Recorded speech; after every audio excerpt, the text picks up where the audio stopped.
into live stream.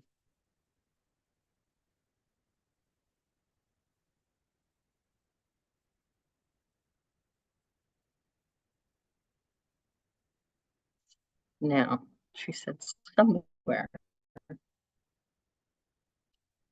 we can turn audio off, right?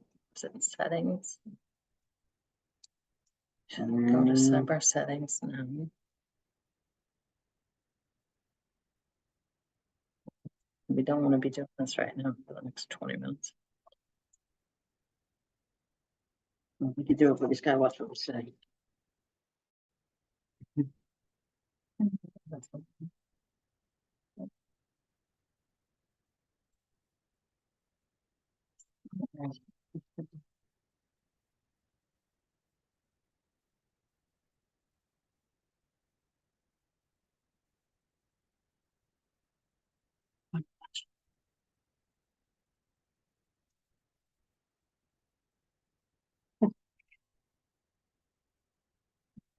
Culture. Make it big. Let's go About up the here. microphone. Where's the microphone? Search with you.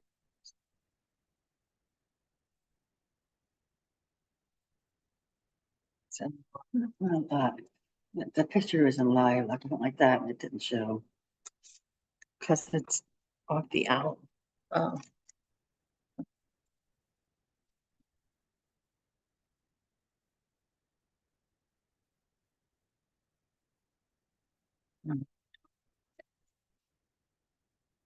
Yeah, all right. It's just the delay. When did you do A that? second ago. There, I just did it again.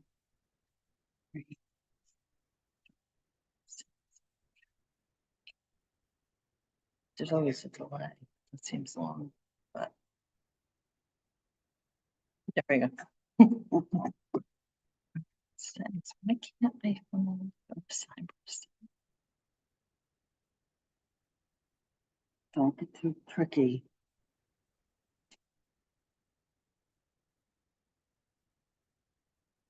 How about here? About the Yeah,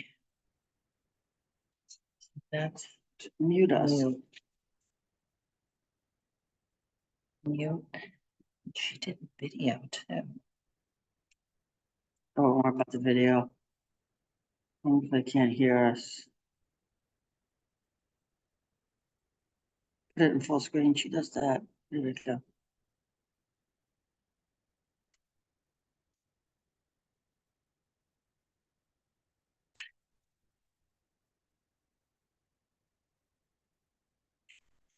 Go put that on.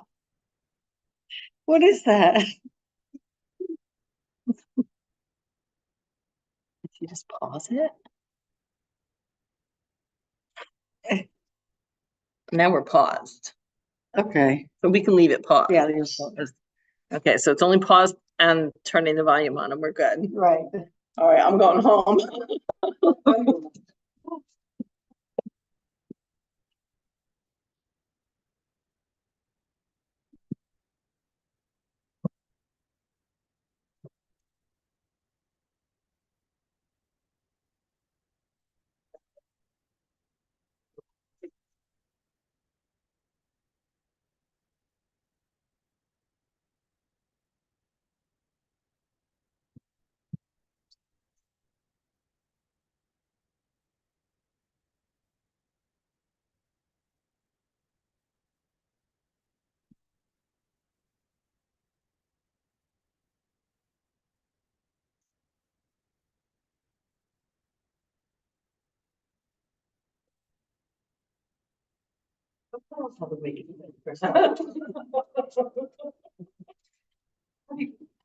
Absolutely. Well, actually, no, we haven't. Repainted. Like the strawberry plants are all put in the front and bushes. You know, why don't we have meetings during the day? If everybody could do it, like if they were all retired. Just like that? Yeah, cool. That's very cool. I like how it has like a diamond of white. Maybe beautiful. Yeah. It's just beautiful bird. What is it? It's a red throated grebe. Here, this is it. Oh, no, he got a, he dove, he got a cool. crab. And he whips his head around, throws it around in his mouth till all the legs come I'll off. put that at the end. Agenda. And all his legs came off? And till all his legs come off. Ah, Then once all the legs come off, then he moves it around in his mouth and he keeps spinning it until he cracks the shell and then he goes. hey, Bob. Warrant time. Yep. Oh, this problem. Yeah, I remember they did come out on Monday. Where is everybody? Oh, it's a holiday, yeah. It reminded me that we did not have a Patriots Day. That's true. That's one good thing. When the snow was coming down the last time, at one point the radio said, and several years ago, we had a storm just like this, a week before the Patriots Day storm. It's like, no, let that happen. And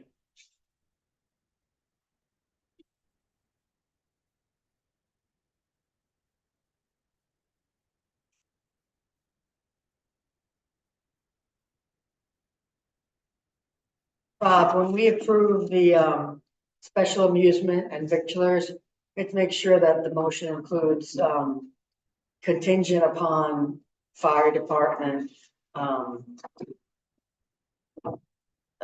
what's the right word? Inspection. Contingent upon fire department inspection.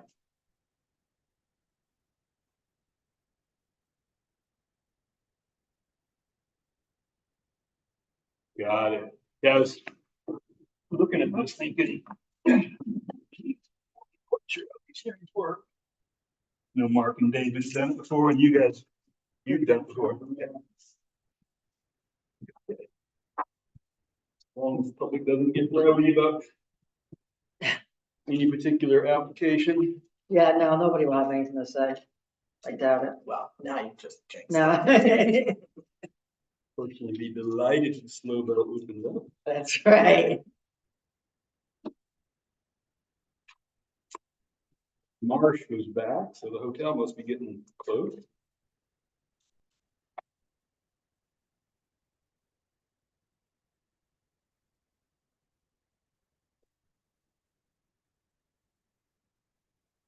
Yeah, what's two birds having dancing and. They're having liquor. Oh, not liquor. Licenses of dancing. Oh, It's closed, yeah. Yeah, I wonder if they that's- want to be wet. oh, maybe. Yeah.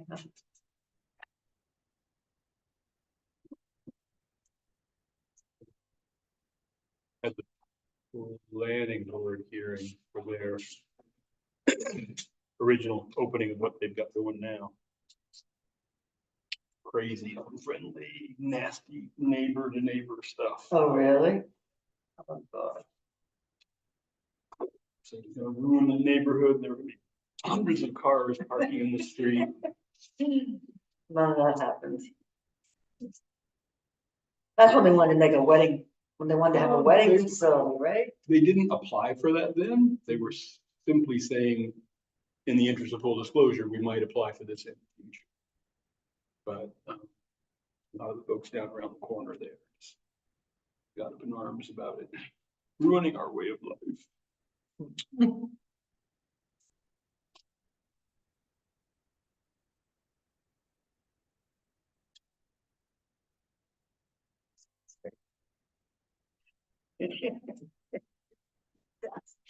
It's really down. I don't know, I'm talking. His eyes moved. Putting a little person in there. I do a genie.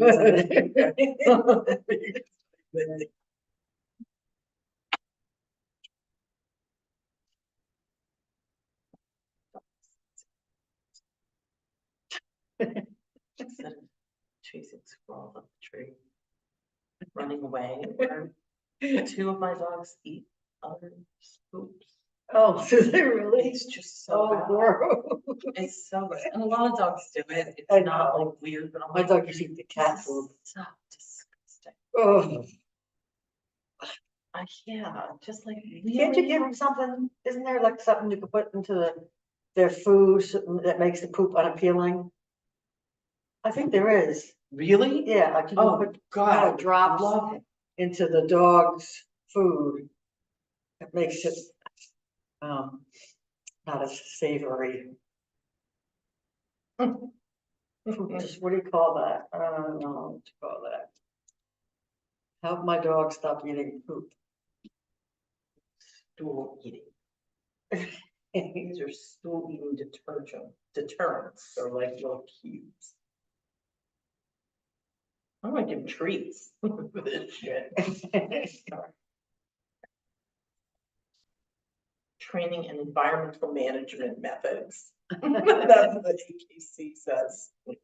So, mental disorder, well, that's very possible.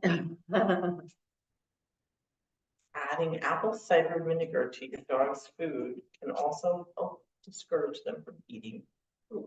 Oh, And I have that. that's easy. That's what's for breakfast. Apple cider. Apple cider vinegar. Of course, they Looks don't like a reputable site. eat anymore after that.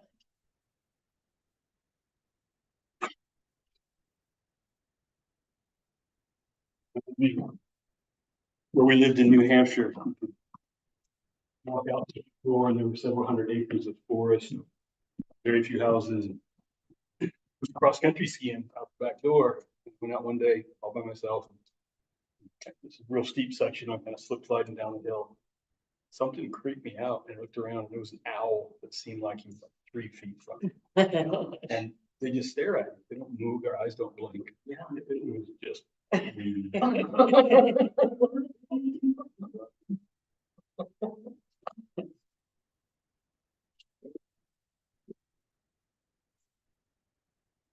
And you know this, I saw a special on PBS about them.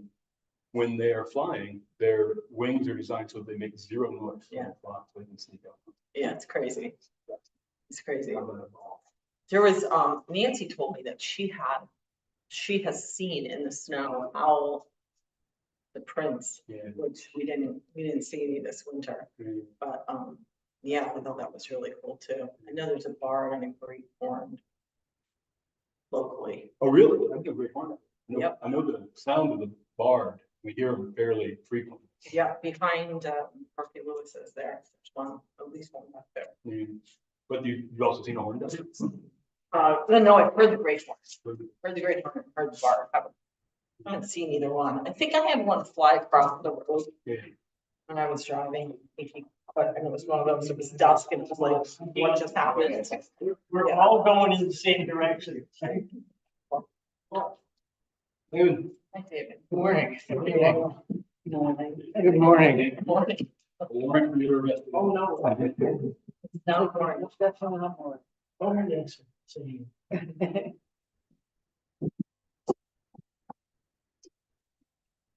I just sent you an email. Something for you to look at. There's old views of the whole island, really. One was of Coleman's Cove. 4 years ago and also 100 years ago. Might be of interest to our DEP. It's interesting you did that because we're in conversations with the guy from GP Cog who flies drone flights for photo imagery. Yeah, And he's now going to try to get out because he's been kind of backed up. But I'm sorry, I wasn't awake at the 10:50 to get your email. Oh, no, I know. Well, it was late because I went to the office. I was trying to send a text out. But we maxed our number of texts for the month. I was like, what are my options? I didn't see it till 8:30. I put it No, right up, but That's all right. I appreciate you doing that. We only got one call, so that's good. but I did get in touch with Doug and he went down and fired up the generator so people have. And generator service at least. And it took them a half an hour, it's advertised, I was Yeah. amazed. Yeah. The email that they sent out the notice said 11:50, I think it was 11:40, something like that, is when the power would go back on. And, we beat that by a couple of hours. Yeah. Oh, yeah, you did. So that was good. Thank you for doing that. No, it's not a big deal. Now, now the government's not away, well, she can take care of it. Hi, John. Hi. Just agenda? Yeah. Thank you. So, All things up to the center. Um, I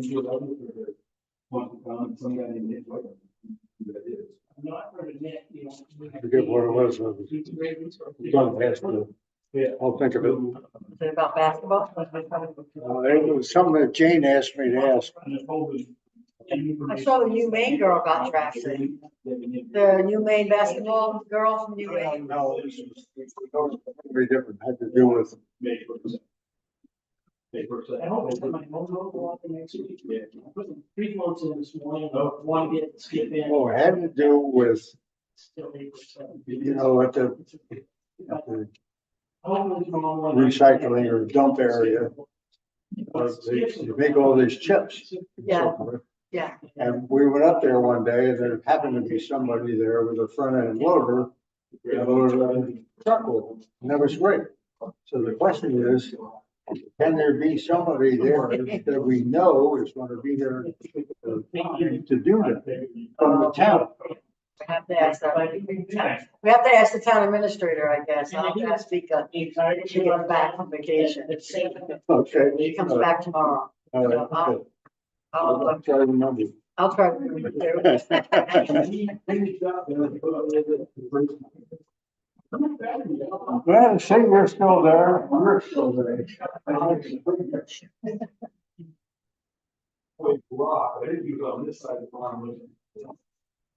And the other thing. The reason I asked to talk is. See her South Carolina? No, they did apply. The guy needs stamp for physical activity. Yeah, yeah. Oh, yeah. You can go home and watch this on YouTube. Oh, okay. Or can there be a speaker so that we guys are talking and we can hear what we're saying? There's no. Yeah. loudspeaker. Nancy's gone, Caitlin's Step gone. up. Hank's got kids. None of our summer helpers here. Well, I guess that's not the one. Right, as I said, there, can we hear you? And, you know, I had to turn up my hearing aid, which I think. Bob, I have the liquor licenses with me. So after you guys approve them, you can sign them. And I see that people are here. We just give them right back to them once they're signed. Does that mean that you was cocktail? Yeah, that's right. Free. Is it one, two, three? It's all of you. Is, Carol coming? Yeah, she's here. I saw her come back and she's pretty good. See her right now, but I know she's on the own. Not yet. Let us know if we have to start that. Yeah, You know, okay? yeah. Evening.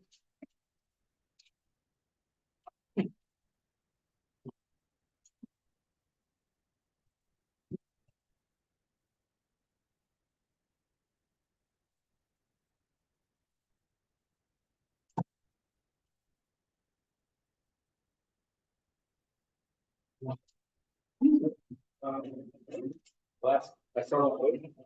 The vote you're looking at. They started in the parking lot. That's outside the floor.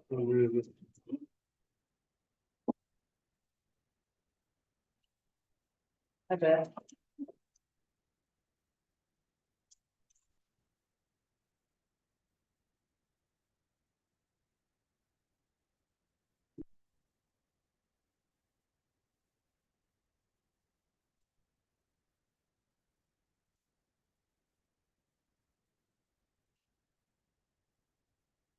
Get this, you have to do what?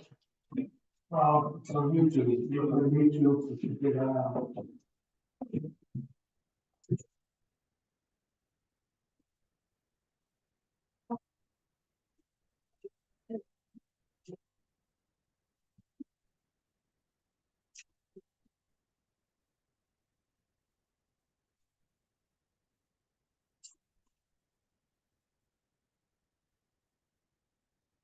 got some speakers set up here, so if you wanna see this whole operation, you have to go on YouTube. Here.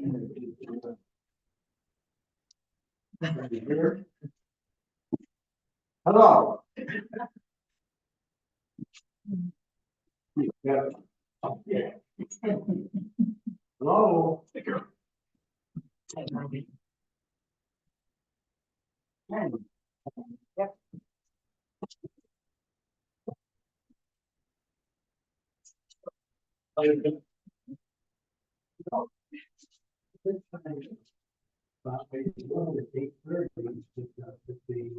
What am I getting? I don't know.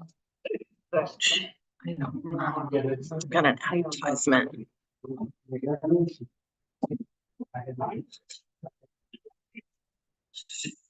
Oh, Jesus. Okay, why am I getting out of here? It'll make it smaller, escape. Go on YouTube. Am I doing Here. Oh, there it is. What did you do? I just went back. Did you guys get back screens? We are? I guess just assume we are. Looks like it is unmute. Okay. Okay. Go ahead and call the meeting to order at 6:02 p.m. John, could you get the hallway, please? Before we start the meeting? Thank you. All right, we're gonna call the public meeting to order. First item, public comments or items not on the agenda or discussion not. Paul. Yes, please, to the out, please. 5 to 6 feet away. Depending on the meeting. I just want to speak briefly. I'm very concerned about the parking situation at Venice. I'm not a recap. I think it's been said down there, and I certainly can't be going. I'm concerned about parking in Venice and the impact it's going to have on the stone pier very quickly. Right? I'd like to ask you guys to take your already busy agenda and add parking at the stone pier to that. I believe that some changes or emergency rules are going to be necessary once CPC parks start running, increased passenger traffic on ferry, etc. Together with commercial barging that's going to occur for a period of time. There's two areas I'd like you to address if you're able to put that on your agenda. The first is at the general category, contractor vehicles, non-resident vehicles. I believe every one of those has a customer. Like the customer involved as part of the solution to that problem. But when it's a limited resource, I believe that the right to park down there belongs to the island residents. Second area of concern that's going to become even more apparent in the near future is unattended vehicles left both ways barges. If one wants to get on a barge and go to Pete's Island, or if you want to go to Rockland and get on Main Street Ferry, you stay in your vehicle, all right, at all times, both directions. I don't know why the stone pier has become dumping ground day before, times before, for vehicles that are to go on or off the island. I think that needs to change, and that there's no reason why somebody can't meet a vehicle in both directions, meet a barge and meet a vehicle. So thank you. If you got that to the agenda, I would really appreciate it. Other from the public items not on the agenda. John. Add, I would add to that is that get 2 sets of planks, cement planks, one for Bennett's to prevent all the erosion and tire damage on the beach. I just think that's the way to go. And so get 2 for 1. If you're gonna go pick up one set, get 2. Thanks. Other comments for items not on the agenda? All right, moving on. Item 3, facilities committee update. Beth, do you want to start? Do you want me to start or? You can start with the lease agreement. Okay. And then I'll just. Go along. Okay, so we do have a draft lease agreement with the towns of Yarmouth and Cumberland. And it spells out in very minute detail the cost sharing involved in adding new equipment to the tower to enhance Shabik's radio performance for rescue and fire, and also to enhance the sort of the backhaul radio signal performance for Cumberland and Yarmouth. It is that backhaul signal in which they're interested, which led to them financing the majority of the costs, including any future upgrades that we might need to the generator that provides backup power for that tower, in addition to the town office, and someday soon, probably the broadband central office as well. So that contract has been distributed to the select board. I believe I sent it out to everybody as a draft.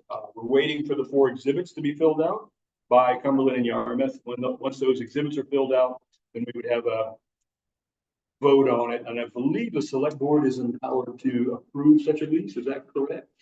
Anybody know? Yeah, except for big ones you get back to. So that's the update on the lease. Beth, anything to add?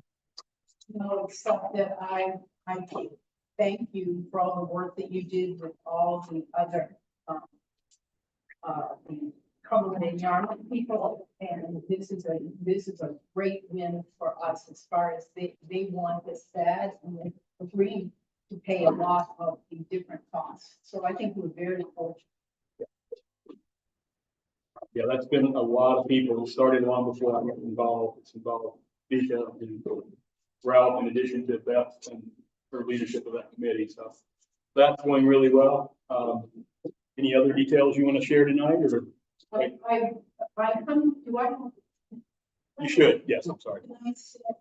You can. Yeah, I will follow this.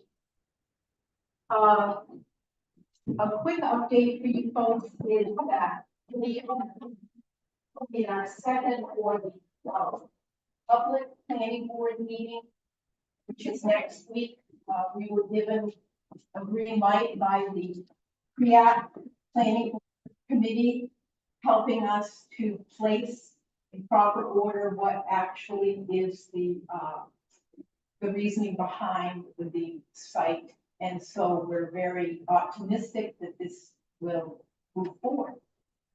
Also, we scrambled to get a contractor, electrical contractor, to give us a bid on the electrical upgrade, which, if you remember correctly, was simply to upgrade the town office, but then it became bigger because of broadband and also the radio cuts. So it was, I think, around 32,000. And initially it was 15. The concern I had with that is, yes, maybe that's expensive, but I was more concerned with the fact that there's a time frame in still getting the electrical supplies, and they gave us a 3-month wait. So I contacted Lenny Bickford and asked for his help to, what can we do? And he reached out to a couple contractors who did agree that there is a time frame with that. And we also, in discussion with Michael Porter, who's doing the electrical contract for the broadband, if he might be interested in doing a full thing. So he has shown some interest, so that's my update on that. What I come to you tonight is some concerns in the lack of communication between broadband and the building facility. I think we can do a better job.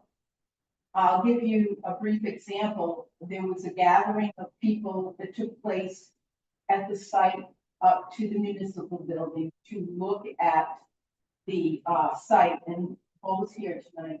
Yeah, he actually saw a discrepancy in the plan, and so he actually found the septic system and made some changes to the layout.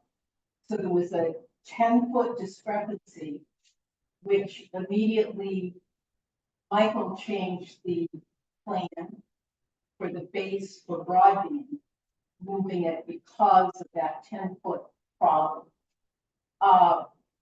The problem I have with that, it would have been so much simpler had someone like Ralph and Bob been asked to join. What happened was when I actually came on the scene and said, hi, what you doing?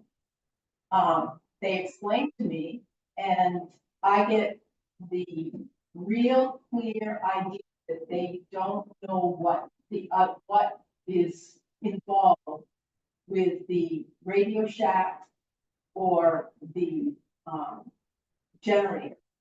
So again, I think it needs to be more informed for all parties to be, understanding. So I won't get into any more detail, I wrote way too much out. I just want to say, let's work at this. What I recommend to the board is that there is somebody from the board that attends the broadband meetings, and that person works with our board representative, Bob, so we all stay on the same page. And, you know, for example, Bo didn't even know about the radio cut in the, what's happening and why. So it's important that we work better together. And I asked that the next meeting be ones of the electrical engineer that you paid for to do the consulting work, the electrical contractors, the people that are there with broadband, the fire department, that there is a general meeting so that we do not continue on trying to pick up pieces. What happened based on Monday was explanations to my committee, which approved the change. They were not really understanding it, but they said, let's go ahead. So that change had to be processed and sent to the planning board so that they can see the CAD, so that we're all comfortable with that. And also the minutes that facility and building committee have, I would ask that broadband uses those to update their committee. Because some of the things that are in there aren't quite as accurate as they should be based on what we're finding. And I think it moves us apart and not together.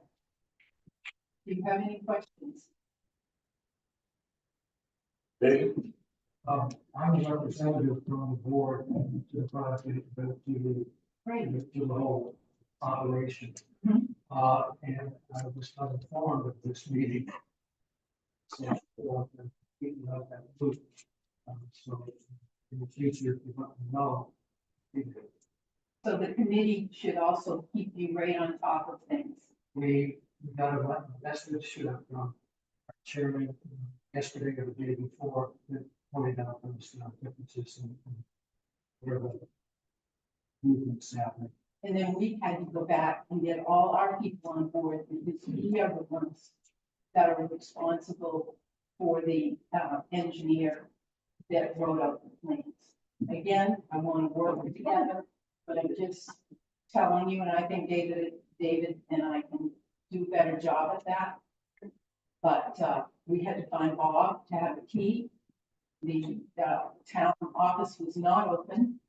And I'm glad that Bo and I had a chance to chat, so he understands the whys. We got it agreed, and now the change in the pad has gone to the planning boards. John Wilson today. Anything else from the board? Carol? And just so I understand. Plans. The applicant to the planning board. The planning board, the application was filled out by the architect and the broadband. I'm sorry, the electrical engineer. But the town is the actual. Right? I haven't seen the paperwork. I would assume the town would be the applicant. Yeah. the property. Yeah. So it's just the town. And so the discrepancy, just so I understand, discrepancy with the subject. Was that on the town's plan that was being submitted, or was that, was there a separate broadband plan? Now, there was an HHE 200 from 1980 that everything was being based on, but as often has happened in the past, what got built in the field didn't quite match what was on the HHE 200. Am I saying that correctly, Bo? Yep. Thank you. But I guess my question is, where was it constructed that? Prepared for the planning board? Yeah. That's my. Yeah. And now that's being corrected and the planning board's been informed so that they're ready. They're not surprised by that when we get to the public hearing on the 25th. Well, on the store. Yep. But no, but the broadband is not providing their own separate plans or applications. It's all on one plan, it's that. Yeah. That's all. Broadband was asked to have their electrical contractors take a look at the overall electrical contractor quote, or not quote, but layout, so that they could quote on it as well. So we had a second quote. And that's what Monday started out as. But I think the fact that the office was closed, which surprised to me because I'm not from New England originally. I didn't realize Patriots Day, didn't just think through the fact that it was Patriots Day. But fortunately, Beth was able to find me. I happened to have a key to the office and we were able to get him in so he could look at the equipment to quote it. So I think it's, But the point is, we should have known, as committees, we should work together. I can't stress that enough, and I could go on to other situations. I can tell you this, I'm very glad that now David Hill is on that committee and we'll work together. Got it? I think that's good. Yep. Thanks, Beth. Appreciate it. Any comments from the public on that topic? All right, moving on to a public hearing for special amusement and victualler licenses. And I've not chaired one of these before, but what I'd like to suggest we do is list all of the organizations that are applying for a special amusement and victualler license. And then ask the public if there's any feedback on any of those, an opportunity for the public to speak. Then move on to the liquor licenses, list the companies that are, organizations that are applying for liquor licenses, and then offer the public an opportunity to comment on any of those. And then we'll close the public hearing after those public comments and any comments from the board. That makes sense to the board? Okay. So the organizations applying for a special amusement and victualler license includes the Shebig Island Hall Community Center, the Shebig Island Boatyard LLC, Dowdy's Island Market, Shebig Island Inn, Two Birds Cafe, and Slowbell Cafe. Any comments from the board on any of those applications? All right, seeing none. Any comments from the public on any of those applications?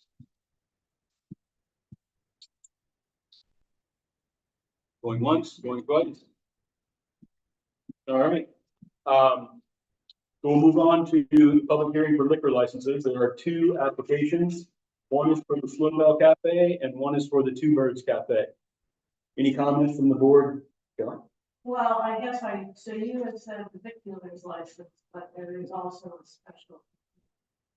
Right? Yes, they're grouped on the agenda as one. I thought they were The two different licenses. two different licenses. Yes.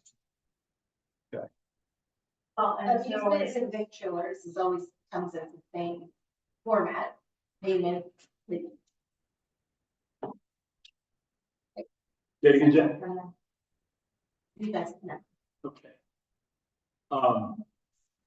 Carol, did you want so them? my question is in the past on. We have sometimes had when do we discuss that sort of? That would be for discussion now, I would hope, from either comments from the board or comments from the public. So, okay, in the past, my recollection is from the full battle was 11 o'clock. All are 11. All are 11, yeah. Okay. And so that's, I'm fine with that. I just thought I'd bring it up. Thank you. In terms of, yeah, make sure public's okay with that, and that, you know, that we consider. I would add, The end is also included, right? I was told by a former member, I was told by a former member of the select board that there was an agreement with the inn at 10 point in time that the music would stop at 10 p.m. Does anybody know if that's, David, do you happen to know if that's documented? No, I don't think that was documented. I think that was a verbal agreement. So that would be in the form of a condition that was placed on the approval of the entertainment? I can't say for sure. And so they have a special amusement permit in here. Yep, permit application in here, yeah, yeah. So it's, I think, within the power of the board to impose conditions. So if we want to continue that condition that the music stops at 10 p.m. at the hotel, outdoor music, I would say. That would sound to me to be appropriate. That's Mark? I agree with David's comment. I think it has been, excuse me, an understanding between the and the community, if you will, but the affected neighbors. I'm not sure if we have it formalized. I think it's reasonable to expect that to continue. The slow bell is a little more formalized, of course, and it's been 11 spots for quite a few years. Yeah. Carol? So, Chris, you probably know, is it on the active license that will specify operating hours? No, Well, I remember seeing it somewhere, you know? it's not on the actual license that we give out. I remember Jonathan, do you know where it is? I mean, I've tried to this before, but I didn't. It's in the site plan review and the formal. Oh, yours is from the plan. No, we had discussions. We had a whole thing that was worked out with the planning board, and we had a meeting and we worked it out, and it's written in stone pretty much as far as I'm concerned. So there's been, But it's That was part of the planning board, so that's kind of my question here is for the special amusement permits. Do they have a criteria for time frame or not? there's nothing on the application frame. If it's going to be. I mean, the only thing I would say that's different is the hall. The hall is kind of grandfathered for 3 o'clock in the morning. That's the truth. So, but that doesn't, that's kind of a joke, but it's true. But, I have no problem with that. I just want to adhere by what my guidelines are. And I would assume everyone else would be respectful of their neighbors. And if there's any phone calls, they would address them on a immediate timeline and, all through appropriately to mitigate the problem. That's the way to deal with it. So. But I guess Thank you. my question is that in our purview with the issuance of these permits or not? I don't think I don't know. I see David nodding his head. I believe it is, but I'm not sure how it's documented. How it's executed. And whether it's a verbal agreement or somewhat formal agreement, I don't know. So one approach, and again, this is a public hearing, so we won't be voting until after we exit the public hearing, but one approach we could consider would be to note this condition on the copy of the application for a special amusement permit. And then talk with Vika when he gets back, we will tomorrow. If necessary, talk to a municipal or talk to an attorney and make sure that we're recording that condition in the proper fashion. But I think as long as the board indicates that it's a conditional approval, we're taking a step in that direction. And then if we're out of line, the attorney can tell us. Does that make sense? I'm pretty sure it has been a conditional approval, more or less handshake in nature. I think it would be wise to have it on paper in some fashion if we could. No, I agree. It is an agreement. Okay, so we've talked about the special amusement for the inn, and we've talked a bit about the slow bell. I'll go through them, I guess, one by one. Victualler's license for the Hall Community Center. I think, can we just limit the discussion to a special amusement? We could take these as a group if you'd like to speed up the process. Well, I think Carol was asking that we separate amusement from victualers. That's fine. Okay. So we have, I didn't have a split out count, but you all have the packet. And we're not approving yet. So Oh, this, thank you. this Okay. is both, this victualers, both. Thank you. So, the community center is victualers and, Special amusement. B is special amusement. Okay. Thank you. No, B is both of them.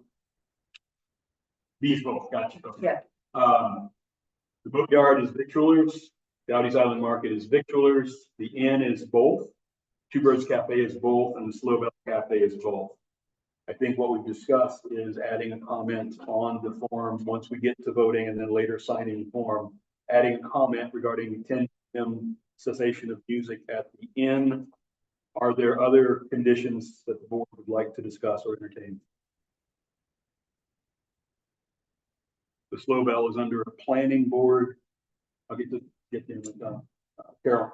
Well, the ordinance requires a municipal inspection. I think fast, we approved them. And we'll be entertaining, we'll be doing that language when we do the vote, once we come out of the public hearing. But yes, we do need to do that. The clerk, an assistant clerk pointed that out to me earlier. Other conversations about any of those entertainment licenses from the board? Carol? I don't see where. I would suggest if it's something we want to do, that we note it on the form that we approve and then check with the attorney to see if we have the power to do that. Does that make sense for the board? But we can cover that when we get to voting. Any other comments on any other organizations relative to special amusements? From the board? None? From the public? John, you had your hand up? Just say,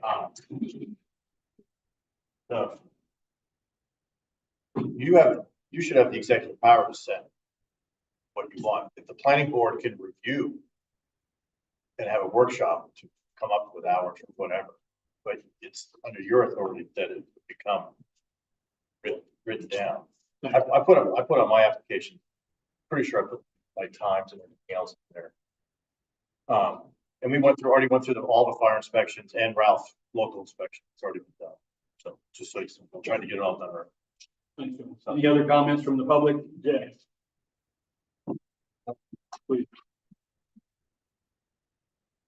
5 feet 3 inches from the owl.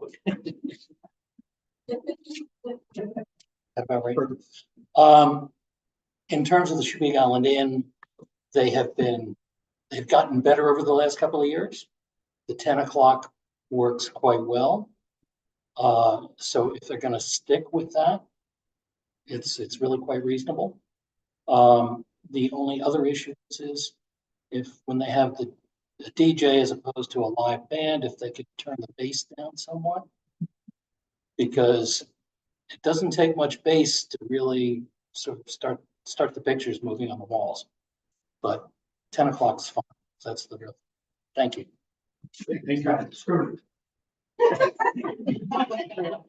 Mr. Maine, you were not recognized.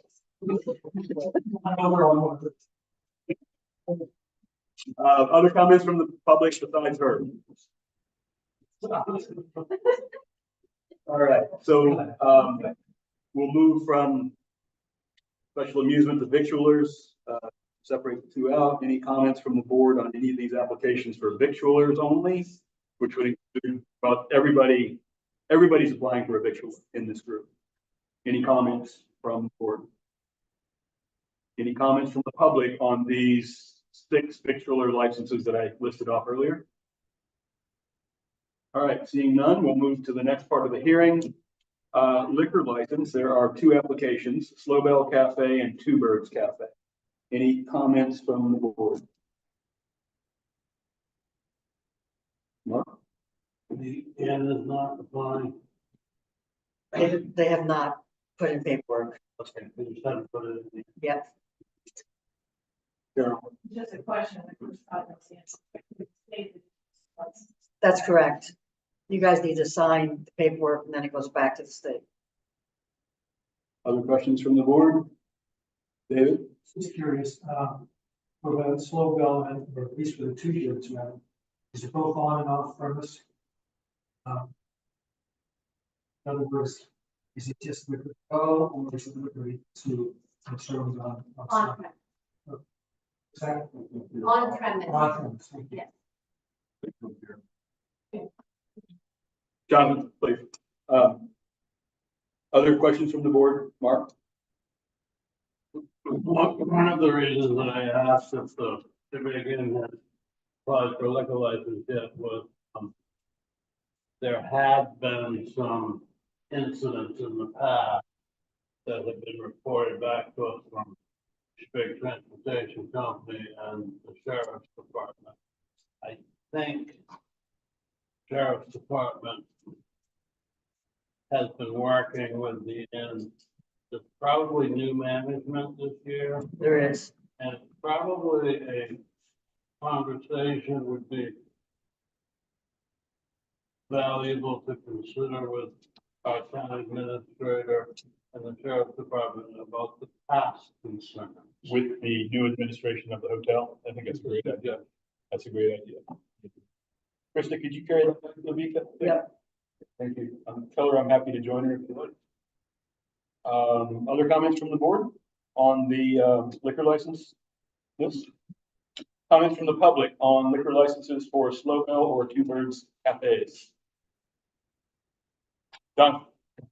I just want to differentiate the special amusement has always been to 11. And then its last call that we were closing at midnight. So I think that's perfectly fair and I'm totally happy with it. But I think but I don't know if it's on everybody's application, but it's online. It's a little different than Maine. So just so everybody's on the same page on it. Other comments from the public? All right, seeing none. Okay, with the board, we'll close the public hearing and move on to town reports. Krista, do you have anything for town reports? Sorry? Only what was provided in the packet. Right. Any questions from the board on what was in the packet? I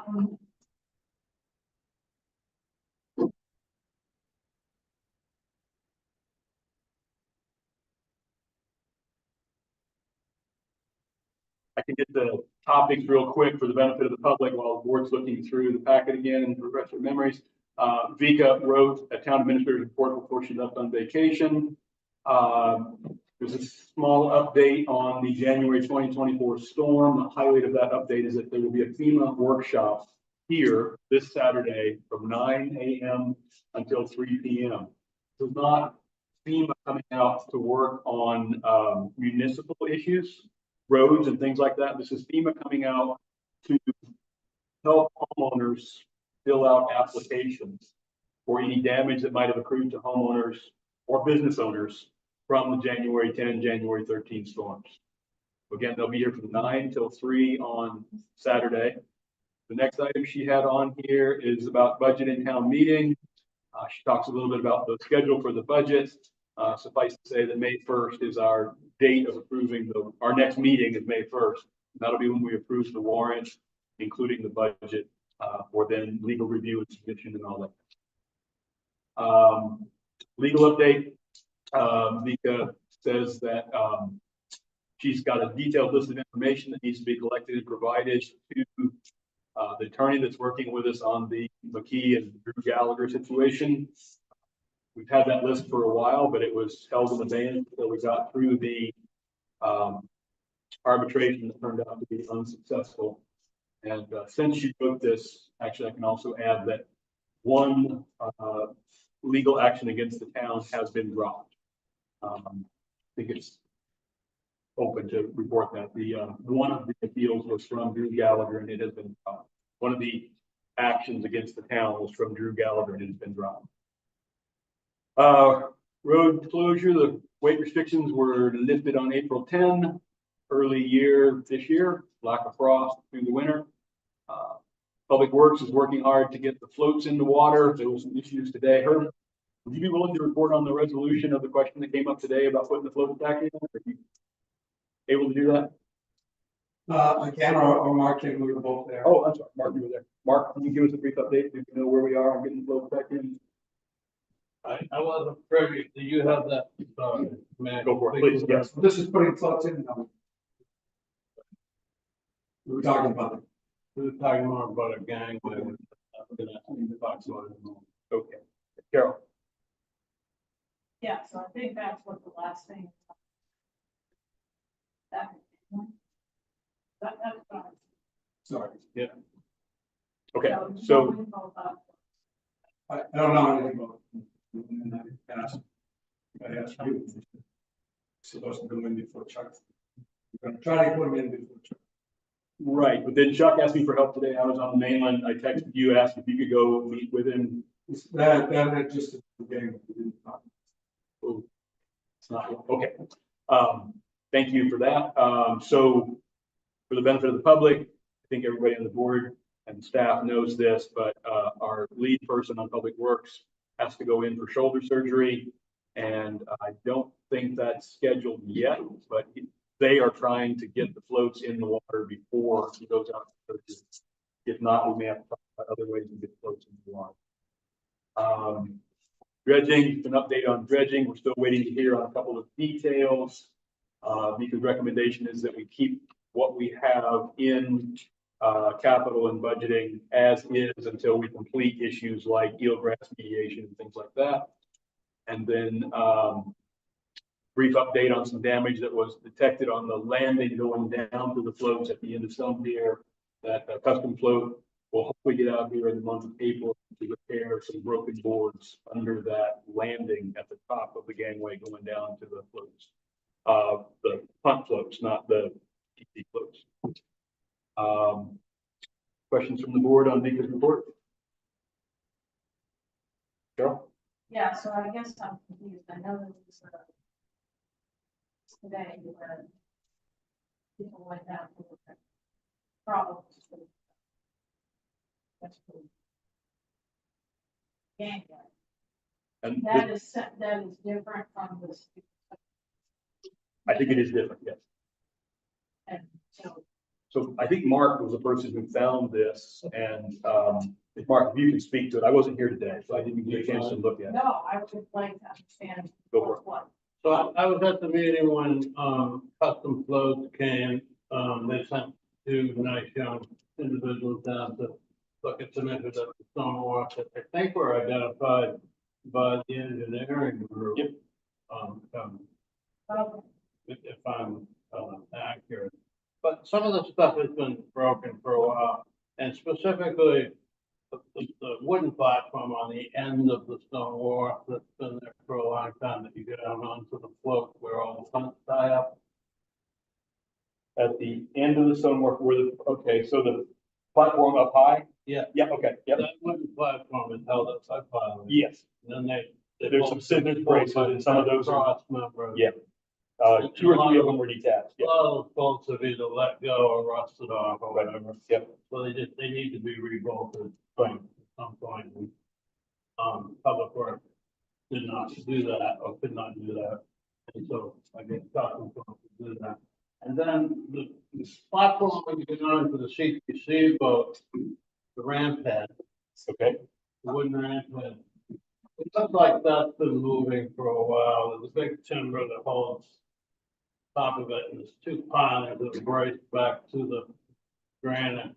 And over the years, that's been sort of rolling. And it's gotten worse. It looks like maybe one of the pilings has moved more or something. okay. And so they're gonna take a look at that and see if they can do anything for now. They, Public Works, No. they custom float, okay. And then we looked at the aluminum and wood ramp that's been between the CPC float and the domestic float. Yeah. And, that was built years and years ago by, David Campbell, who got a really nice job building it in the garage. Yep. But it got hit by the CPC boat many years back. And, so it bent it. And the welds, the aluminum welds, come let go. And the wood wooden planks are getting weak, so we're going to have to replace that ramp at some point. Custom Float has given us a rough cost for that ramp, which I've had passed on to at least close to water. I'm not sure if I passed it on to anybody else for now, but, we've got the rough cost for a replacement ramp. In the meantime, it's got some issues and Public Works is not gonna be able to get to it. So, I went up today, Herb was there with Gennaro and the Public Works crew. And, my suggestion is to buy some decent 5/8 inch thick fir plywood. I'm willing to have the plywood come. Some good screws, and basically just deck over that existing ramp and add some screws down through into the aluminum rails at the same time. We can tie it together this way and strengthen it, and it would simply just buy us some time while we plan along with CPC, if we have a conversation with them to replace the ramp. Right now, you can walk across it, but one of the planks is pretty much broken in half. Yeah. And the problem is to fix it, you'd have to either roll it on its side or take it, because it's fastened the way it's fastened.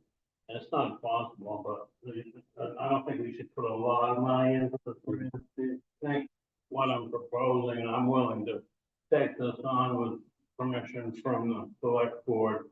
I realize Zeke is not here, but I don't think he would. I'm willing to take this on, have the plywood come, have the screws come, and get this done next week for the community if the board is okay with that. I simply ask for reimbursement of materials. Yeah, okay. Comment from the board? We need to vote on I would think we would get. that. Move that we empower Mark to make improvements and pass whatever pocket costs on to the board. There's a second. Second by Carol, discussion. All in favor? Thank you, Mark. Carol. And I think at some point we really. How we're gonna think about it. It's kind of a chronic issue, and I would also mention on the other side today, I noticed when something. There are some of these plants that we're talking about on the younger side. And I think they just, loosened up over time and with the storm. But they're kind of hazardous in somebody.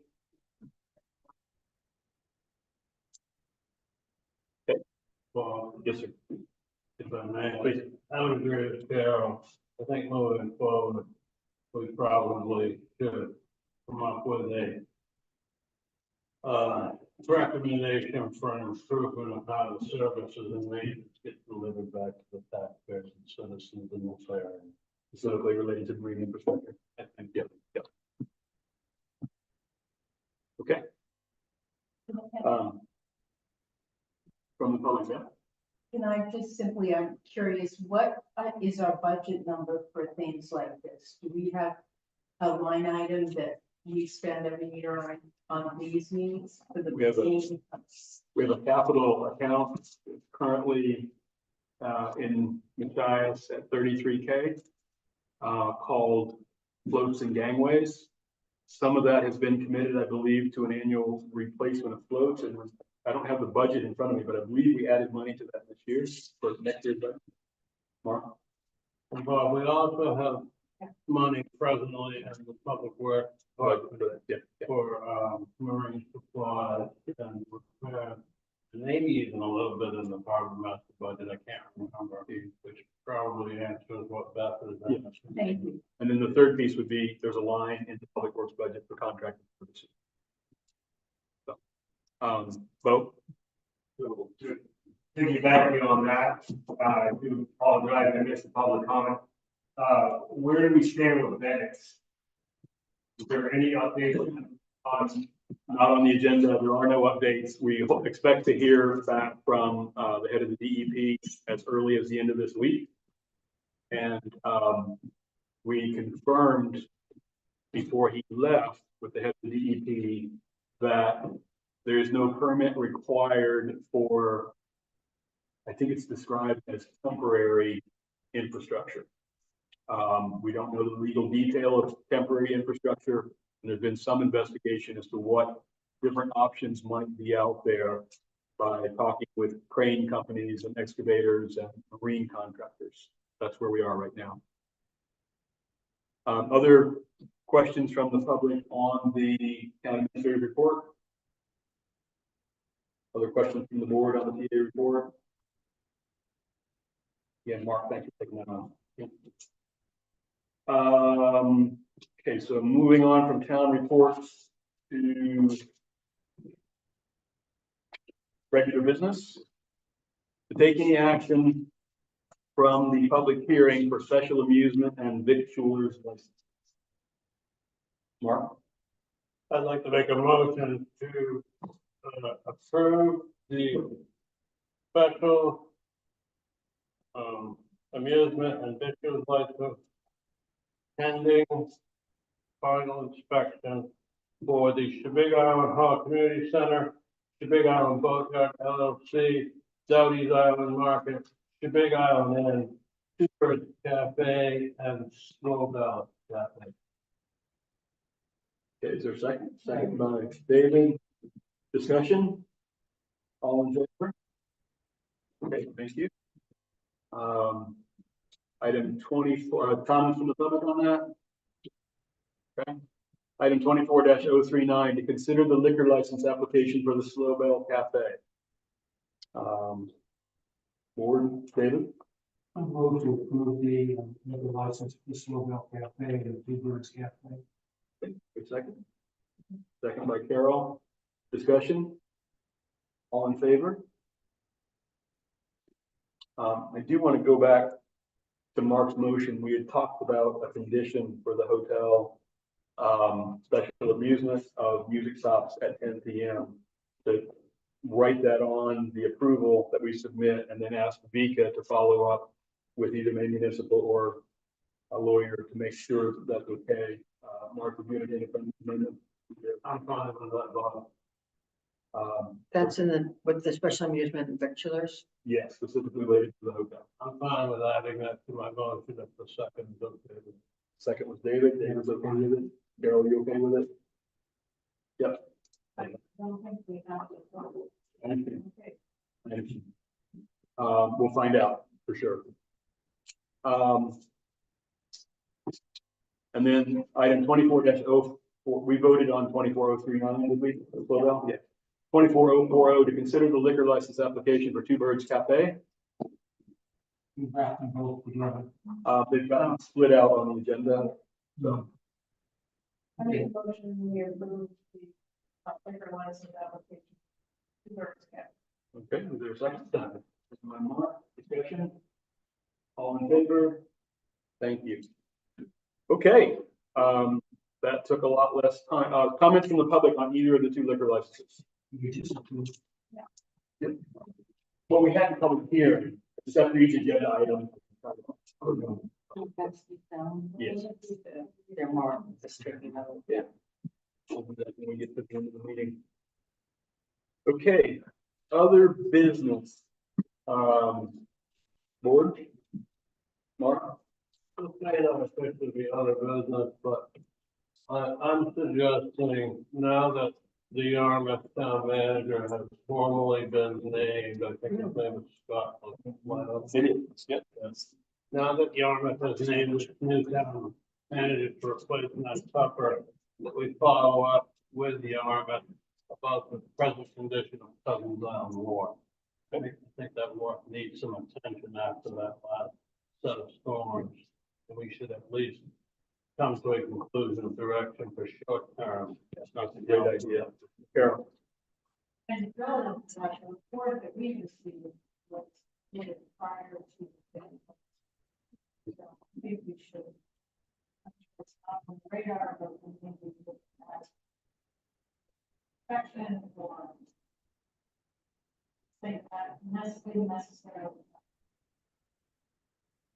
So would we have the TA contact Mr. LeBlanc?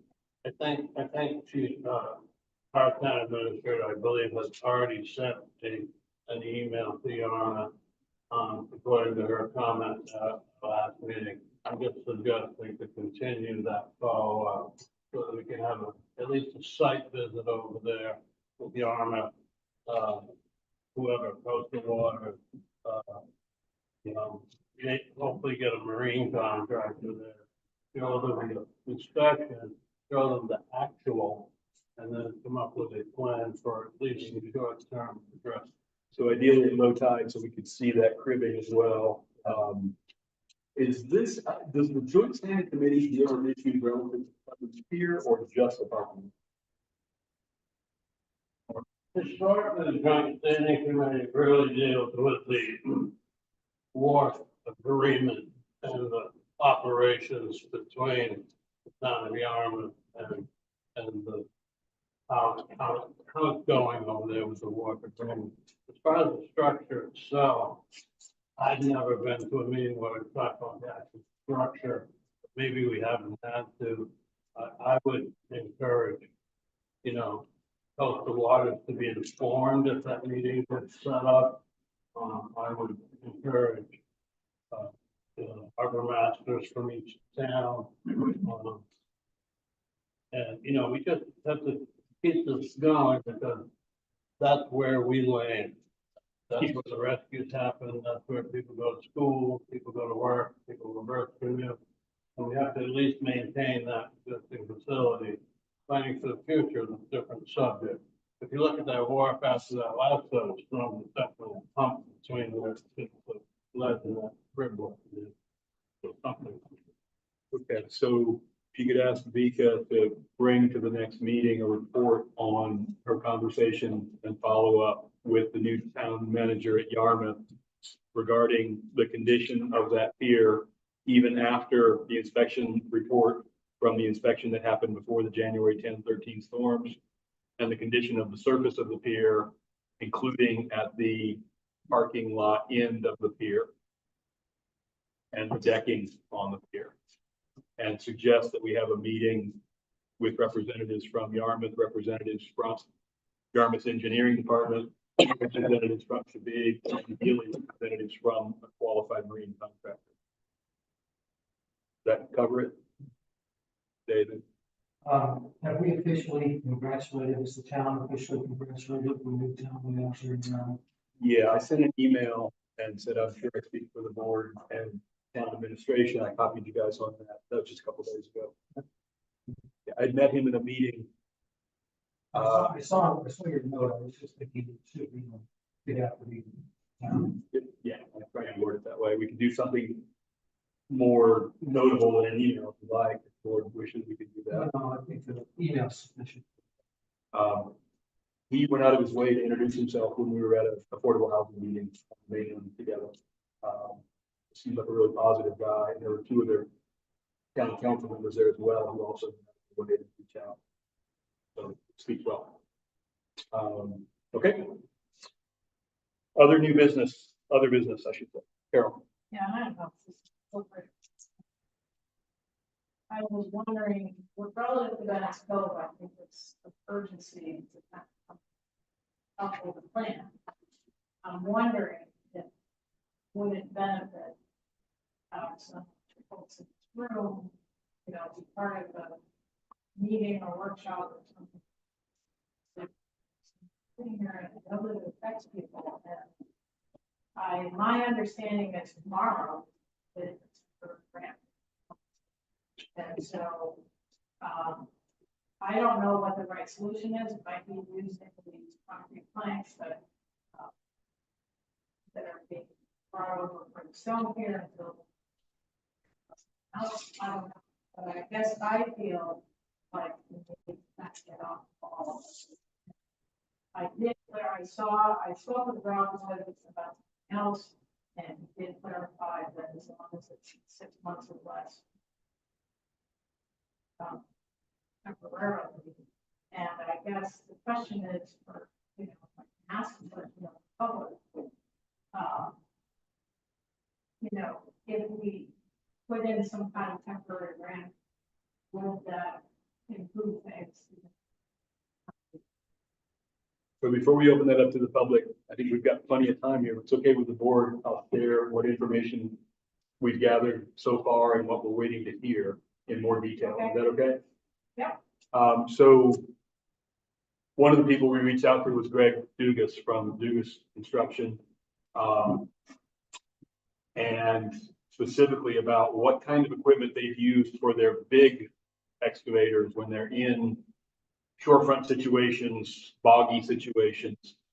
He referred to a project that happened here on the island. And I think it might have been the Butters project, but he mentioned a project that was a shoreline stabilization in Chandler's Cove some number of years ago. And that they built,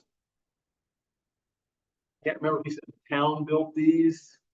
Dugas did not build them, but somebody built these sandwiches of plywood. So they took 2 sheets of 3/4 inch plywood, screwed them together or bolted them together, and then lashed these 4x8 sheets corner to corner next to each other and had those as their landing platform for that work, for all the equipment and material that was coming in for that work.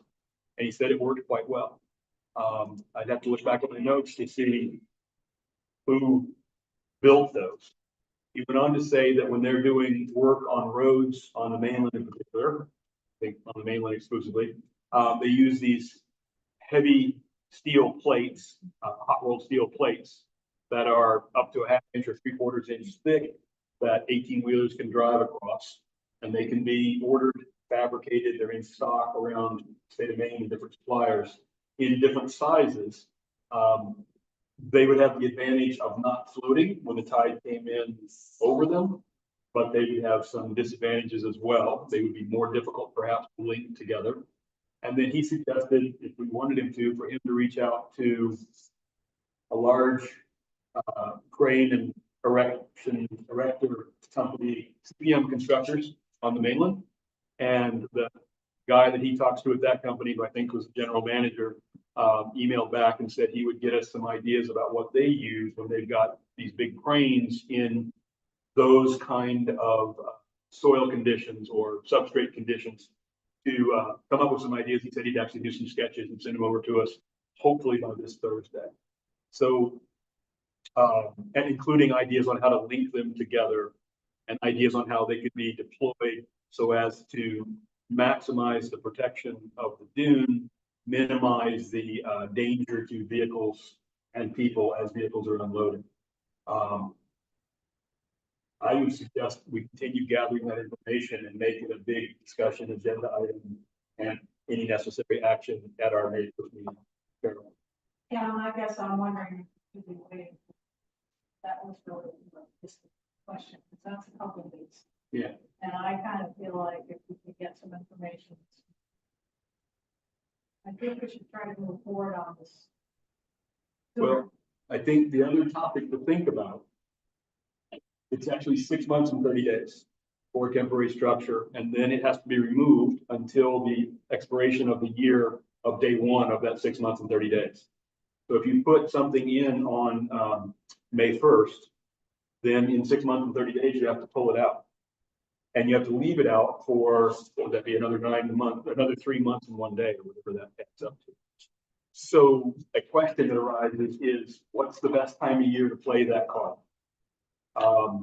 If we see the most volatility in the stability of that place where we unload barges at this time, if we see the most volatility in the wintertime, would it be better to deploy such a structure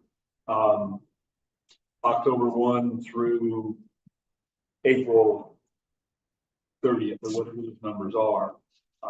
That would be a question I would want to ask of the barging companies, the lumber company, well, not the lumber companies, the barging companies who use Bennett's, which at this point is just Lionel Plant.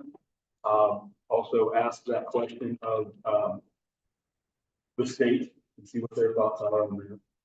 And ideally, if whatever material we come up with serves to pack the sand down, then maybe that benefits us even after we pick them up for those 5 months that we can't have it deployed. Carol?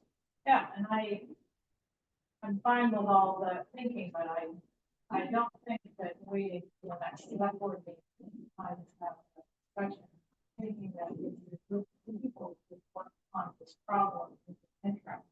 And I think the town would benefit from the expertise of some other folks in the community that understand these issues, including the barge operator and, you know, boatyard owner and some people that may have, you know, more expertise than the select board has. So that's all I'm sort of suggesting is let's not just compile information until the next meeting, but let's see it, you know, maybe that group can come up with a proposal. And I do think that ironically, to me, as it is, if we put some kind of matting on that system, it's going to impact them. And I think that will ultimately improve the situation even when those materials are there. And so steel plates are what they use next to the shores. It was very soon. So, and then the group that I'm working with up at Mac Point and Searsport is using, they call them swap nets, but those are another alternative that might work. But I feel that there's some urgency to try to move forward on this and not wait till the next select board meeting. Maybe a decision gets made then, but the work on proposing and coming up with a solution, I think should happen. And I think it might need more than this, you know, select board or the town administrator, and it seems like it's not in the wheelhouse of public works. So that's all I'm suggesting. David? No, I agree with Carol. I think there's enough need in the public to get something going other than a high tide plus or minus a couple of feet or a couple of, you know, whatever the width is of that opening. But my question is, have we received a definitive statement from the DEP as far as what we can and can't do, or is that still up in the air? We have not yet received that definitive statement. We've received a note from the head of the DEP that he hopes to get that to us as soon as the end of this week. Carol? As soon as the end of this week. I guess in my recent conversation with him, I would disagree that he said definitely. In other words, if the structure's gotta be there more than 6 months and 30 days, it needs to be permitted. Otherwise, if it's not going to be permitted, they don't need to be contacted. That was what I was told. So I think that's correct. I think that's what he said even at our meeting. So I do think we have an answer to a temporary solution. What I heard David saying was, do we have something in writing? And what is it we're waiting for from him? That statement in writing. Yeah, I'm just wondering whether we could go for permitting or whether that's completely off the table. There's no permit. From what he said during our meeting and from what he said to Carol, there's no permitting required. I understand that. When it comes to a permanent grant, permanent set of That he will also be letting us know what he has found out in talking to his staff, dune specialists at his staff and other state agencies regarding sort of the next step beyond temporary stabilization. That's my question. Yeah. I agree with Carol. I think it would be a great thing to move this forward so that we can make an informed decision on the first instead of having a discussion and then maybe a decision on the first. And I think the timing could work out such that once this proposed group gets some work done, we also get something in confirmation in writing from the head of the DEP that yes, this temporary solution is in fact legitimate. And if so, then we can start doing things. Mark? I'll be quick with my comment. Sometimes when small windy storms come in, or big windy storms come in, debris washes up onto a barge ramp. And I won't compare the concrete ramp at Stonewall to Bennett Cove, sand dune area. But here's my point. When debris washes up on the ramp at Stonewall, we go up there with a backhoe and we remove the debris so that people can use the ramp for barging, launching boats, whatever they're doing. That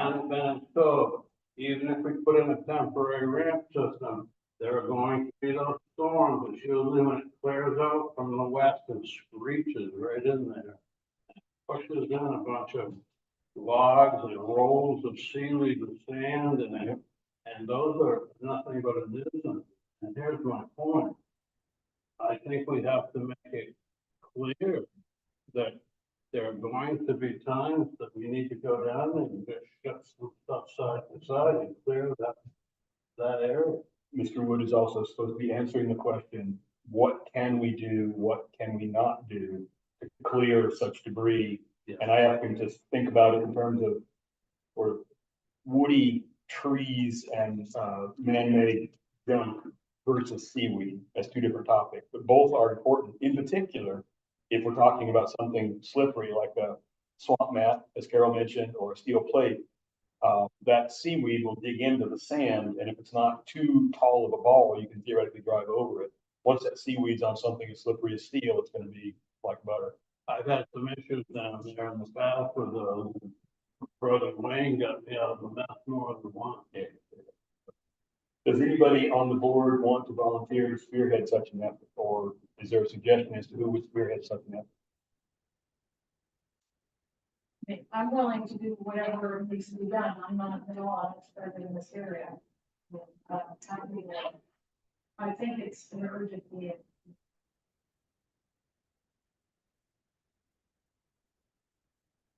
That would work for me, Carol. Mark, you know more about it than I do, but I would be glad to team up with Carol as two members of the board. I think that would be. David, that work for you? I think it would be wonderful. It's a good suggestion, Carol. Thank you very much for bringing up that idea. It's a good way to go at it. To keep them up, to build some momentum and get it moving forward as quickly as we can. Comments from the public, Beth, and then Paul, and then Bo Bear. Thank you, Carol, for getting this moving and not working. Again, it's all about communication and working. You have people in here that have such things that can be resolved. And when I heard the statement from CMP, and also thinking about our trash and how we're gonna get it out, that also is very concerning. And I thank you, and I hope this keeps going. Paul. Just, Could you come up, please? yeah. Just to comment to you, offered Bob, and not disrespecting any of the contractors you referenced, I can just say with certainty that when Boatyard had to replace the existing ramp and permit by rule, we put in the concrete planks, boom truck, small tractor, couple of men, couple of days. Okay, it's very easy, build it from the shore out. Drive the ramp, swing the pieces in, 2 bolts together, and it's a very quick sequence. So the folks you talk to will probably try to visualize it, the vacuum of how to attack it from the sea. If the planks are here, you just connect them together. Fact is, if you're doing anything on the beach, you're never gonna stop the beach from moving, okay, you can't. Right? So in the future, that's gonna have to be addressed. My recommendation, all right, is 12-foot wide planks, as far out as the barge needs them, done immediately. As to your concern about the temporary situation, I understand the ramifications of the DEP, but oftentimes we find ourselves viewing things in vacuum. And I would suggest that after the ramp is installed or during that process, the town hires somebody who permits these things. I interact with them a lot. I talked to a few of them today. There are emergency measures that happen all over the state of Naples. Okay, repairs were made on Long Island recently that were emergency done, and it's over with. I believe that that type of professional assistance may go a long way for the full solution. But certainly, first and foremost, build a ramp, and then okay, figure out how to keep it. Thank you. Eric?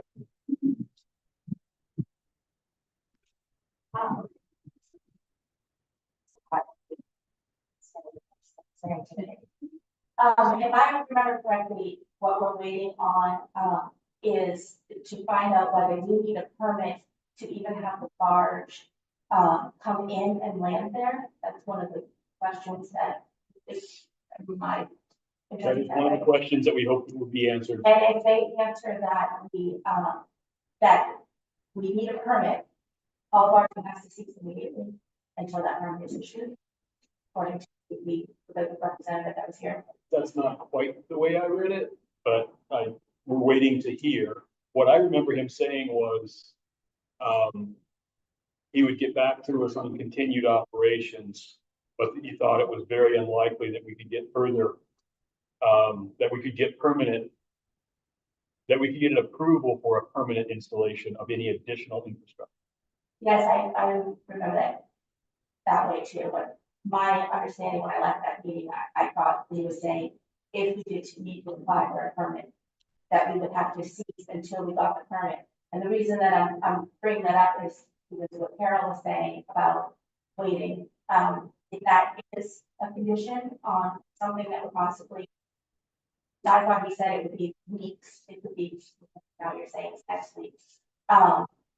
Waiting any time at all is just going to start that domino effect of people septic pumping up here, garbage, people, our business in jeopardy. I mean, it's gonna just be huge. I know you're all aware of that, but that was one of the things that I was thinking when you were talking about, you know, waiting to gather information and waiting on a temporary. I just would obviously have to be for it. I agree with Carol that I don't think any waiting is gonna, you know, it's just not gonna fit. That's, Thanks. Carol, did you have something you wanted to add to that, or? Well, I think what I heard Rob say at that meeting was that they would not proceed in that situation, so even technically, They would not likely shut us down. That's what I remembered as well. right, There. yes. Yeah. It, depending on when it counts, but on that. Yeah. Feeling comfortable. Vote. I agree with what Paul said about let's get the rent in there. That seems, those are pretty simple to assemble. I was wondering, there was a piece of Solinsky, I butchered his name, I apologize, but I didn't know if he was contacted. Possibly, you know, I've heard about possibly the town hiring an attorney and seeing if we can fight here, because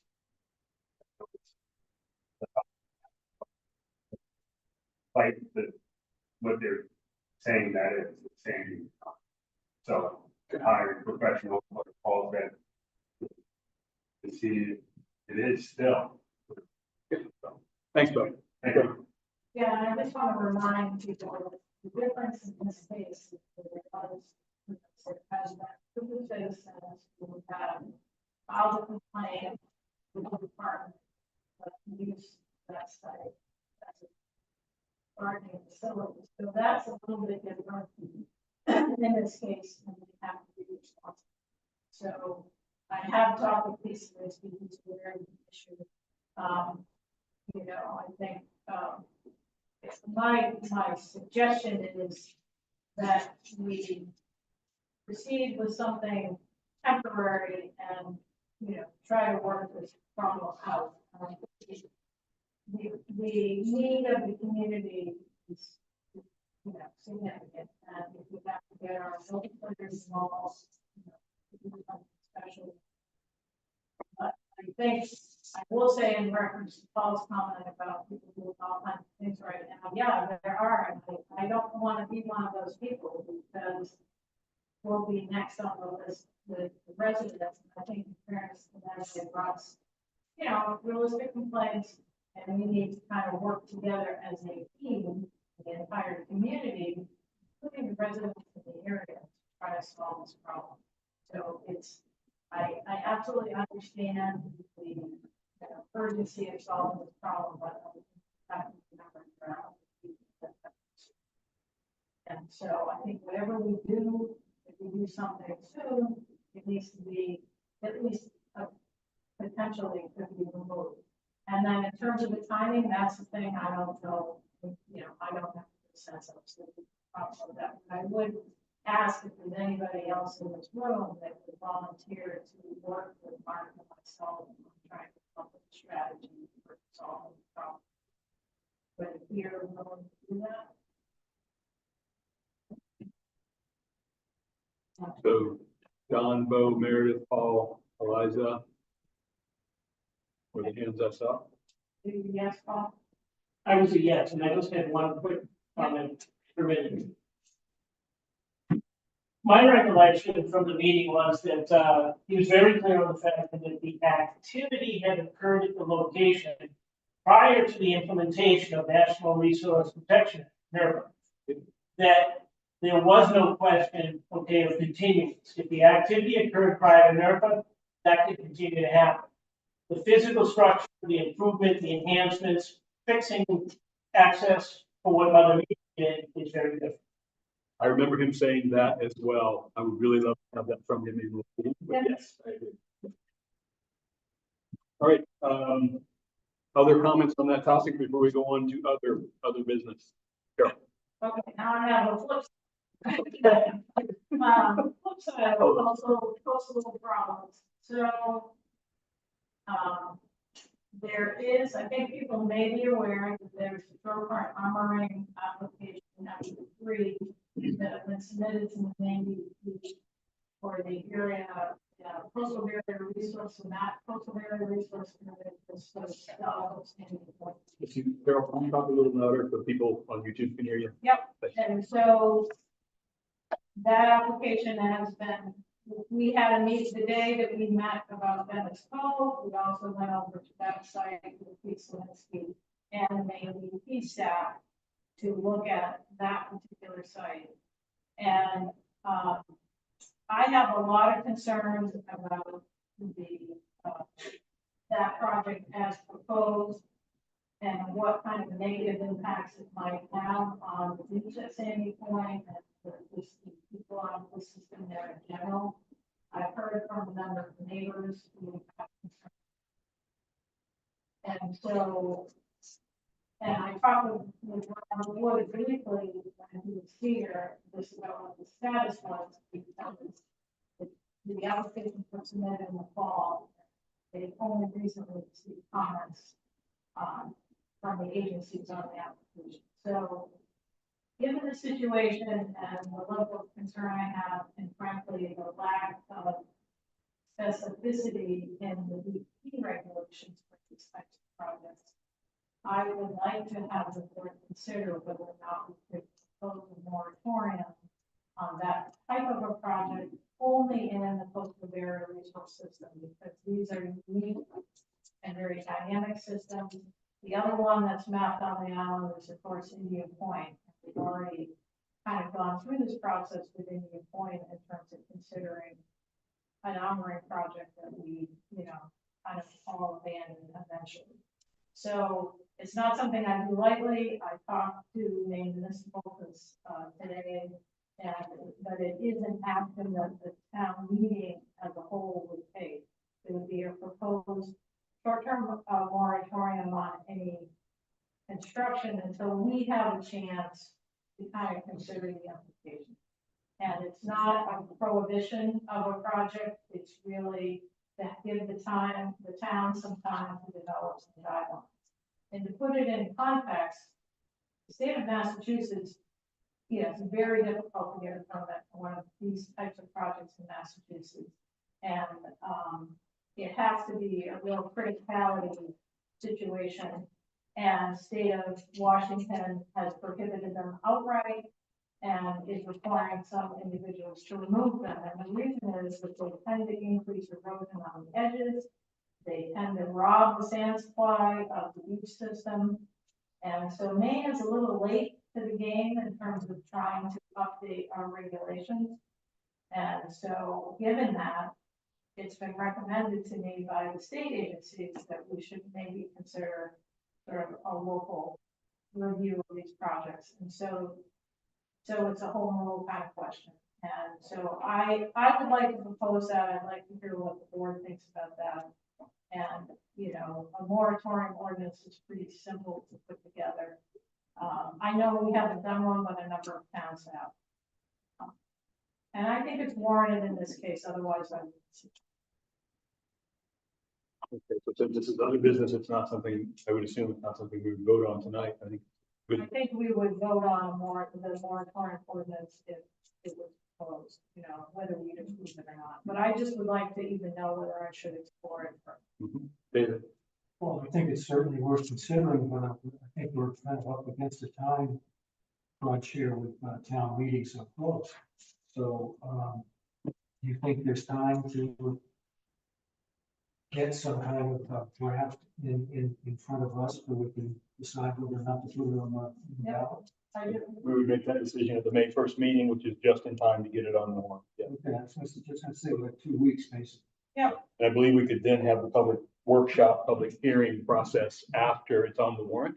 It can always be struck from the warrant at town meeting if necessary. Is that correct, Carol? Is that what you? Yeah, that's what we find. So it seems to me that if we're gonna move forward, or at least think about moving forward, we're gonna have to start right away. Mark? Do you agree with any proposed new ordinance or amendment to any existing ordinances? There are opportunities for, public consumption and comment at least one public meeting, if not more. And there would have to be on this as well, but what Maine Municipal told Carol was that those hearings could happen after the warrant was sent out for legal review and printing. And if those hearings, for example, led the board to change their mind about it, it would simply be struck at town meeting. Well, and actually what they did tell me is a public hearing per se is not required. In other words, it's sort of up to the board to propose it to, for the warrant. For more. We would have a public meeting about it, obviously, you don't want to have to bring it to town meeting. And I realize the time frame is short, but I feel like it's worth considering, so that's why I'm bringing it up. And so I mean, what I would suggest is that I can pursue this further, and then we can vote on it at, you know, we can make a decision at the next meeting, and it would be on the agenda. You know, I wouldn't, that's really what I'm asking is, can I continue to pursue, or if we don't really think it's a good idea, I'd rather do that. Could you bring a draft proposal? That's part of the. Well, I would have to, yeah. Yeah. That's even other times. And Mark, yeah. I'm fine with Carol exploring it, but just to be clear, Carol, you said if this is proposed, it will only apply to coastal resource protected areas. Yeah, what's called the coastal barrier resource, which is a federal and state designation, and there's only like 30 of them in the state of Maine, and we have maybe the only 2 in Casco Bay. Thank you. So that's why. So the consensus of the board to ask Carol to grab some, to allow Carol. Yeah. Could I David, yes. Could I suggest that those areas be delineated on some kind of map? They are, yeah, I mean, I would, I mean, this is for the public, because I had no idea. All right. Other business. All right. Communication, Kristen and Dika submitted them. I have one communication item to share. I did share it with the board. It was a text message from an abutter of Sunset regarding what appears to be quite a bit of activity. Probably at night down at Sunset, there's a pretty massive burn pile remnant down there now, and apparently some damage. I haven't had a chance to go down and look around. I think it would be appropriate to let the fire chief. I know the fire chief has already been notified about it because I'm assuming there were no permits for these burns. Pretty dangerous area to be having a large fire or any kind of fire. In particular, as the summer moves on, and it's a town property that is beloved, and we want to keep it as protected as we possibly can. Any comments from the board on that communication? Mark? I drove down and checked it out and looked at the burn pile. It looked like in the picture, maybe there was a couple of pallets in the picture, but There were 3 or 4 new pallets, as well as the heavily burned timbers that were pushed off to the side from the immediate burn area. there weren't any pallets when I went down in the Sunset. I also looked around to see if there was vehicle track damage. I didn't see a lot. I saw some activity of four-wheelers, and stuff.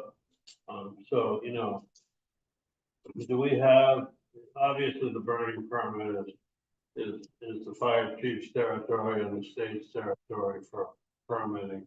I don't think we have any policies or regulations for what vehicles can access that area at this point in time. And so we may have to think about that moving forward at some point. I'm going down quickly, I'll be quick, into Chandler's Cove Field, which is another great area that the community has. And I already thanks to Sanford and Mabel Dowdy's family. They were having fires, they cleaned it up, somebody cleaned it up now. Right next to the monument now, and they lost it, people have been lost to the sea. There's now 5 or 6 new pallets that have shown up on the other side of the field against the trees. So I don't know if people are bringing these things in for fuel or what they're doing with them. Here's my point. I think it's reasonable to ask Public Works to go down in there and remove the pallets. Get them. Yeah, and the thought that comes to mind for me, are they putting pallets down there to use to build a bridge, get across the creek to get four-wheel vehicles I onto the didn't beach? see that. I went down and looked at the protected stream area. That looked pretty good. Okay. Some path down to the beach looks decent. I don't think it's unreasonable to ask Public Works to get down and take the pallets and get them out of there. Board, any comments from the board on that? Krista, if you could ask Vika to put that on the Public Works list, that'd be great. Comments from the public? My observation is that the area that's cleared and the four-wheeling that's occurring is going right through one of the historic cellar holes down there. All right. I'm not personally offended by that, but some people here in town could be, because that's town property. They were advised to stay clear of those. The activity that you see on the north side, the burn area over towards Jim's, that was last year and quite common last year. The one on the south side that I took a photograph of is new. I wasn't aware of the pallets being removed, but I'm not surprised by that.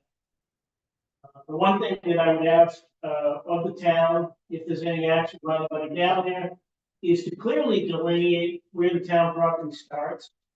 Okay, there is a gross misperception that the town property starts at Jim's turn off on his driveway. It does not. All right. People in this town vacated all rights to Elizabeth Road, so not to access to the town property, but the town public works department should not be working on Jim's private driveway. Right? And a lot of that land down there is Jim. So what the town public works has been clearing and expanding over the last several years, I believe needs to be reviewed. And I would ask that the property boundaries be marked so that everybody's informed of that. My specific concerns about the recent fires is that it's not about the ground today. We all know it's wet. Okay, we all know there's zero chance of it moving on. My concern is that it's a very constricted, tight area, and late at night, I think it would be practically impossible for the town to access the area and put out something. All right. I'm not suggesting any improvements be made. I don't want signs put up, because people who like fires don't read signs. All right. It was really just passed along in awareness, and also as a notification that I did talk to the fire chief, who said that the only thing to do when one sees a burn is dial 911. Yeah. So that's the reason for forwarding the information on to the board. Thank you, Paul, and my bad, I should have asked you to come up to the owl. I hope the public was able to hear that, but those were good comments. Thank you so much. Other comments from the board on that topic? Carol? Well, and I'm wondering, should we, during the summer months, should we make that a place where sheriff checks it out?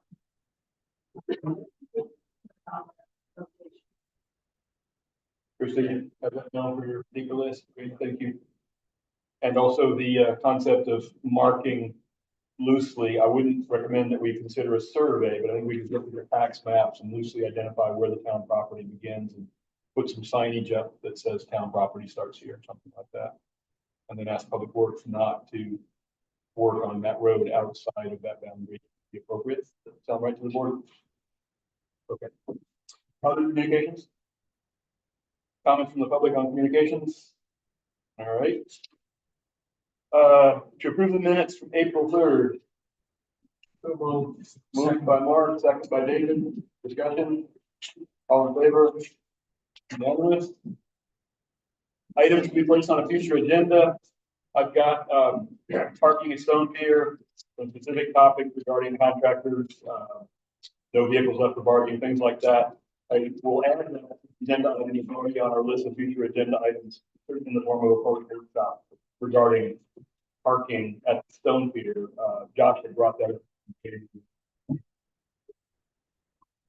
Second one is discussion for future agenda on the maintenance of the marine infrastructure, both the big side and the southern side, who does the work, how to do the work, and kind of thing.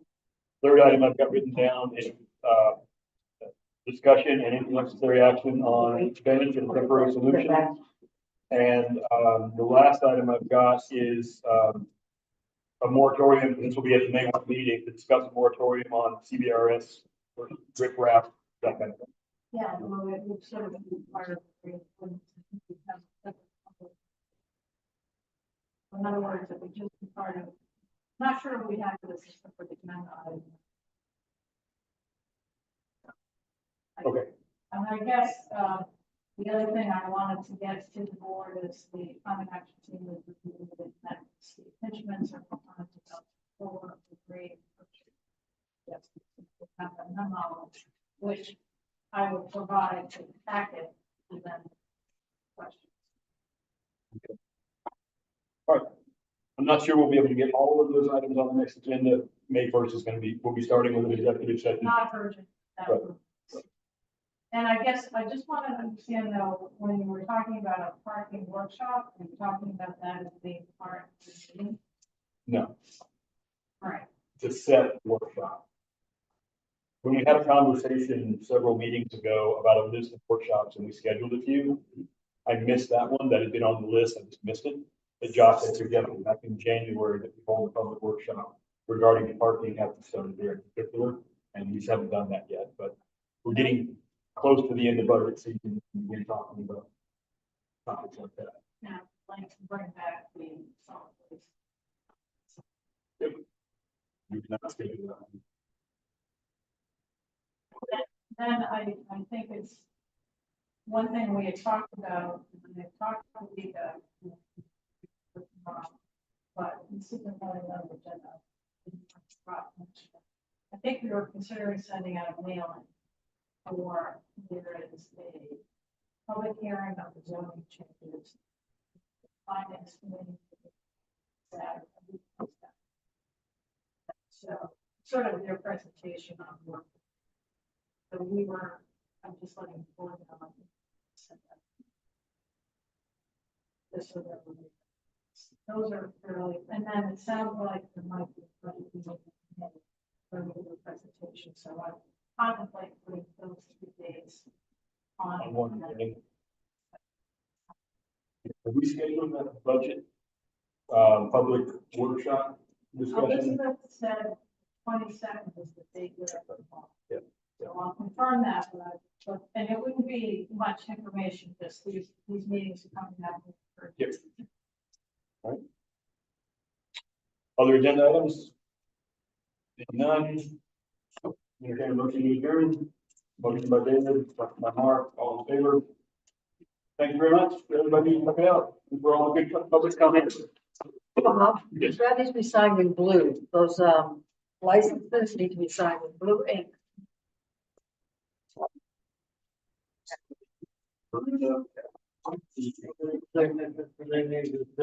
Yeah, no. What is that? The license, so. Oh,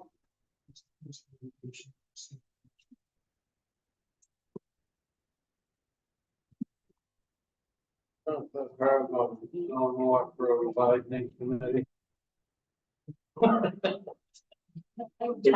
the base. So we have a good road base, a good road base.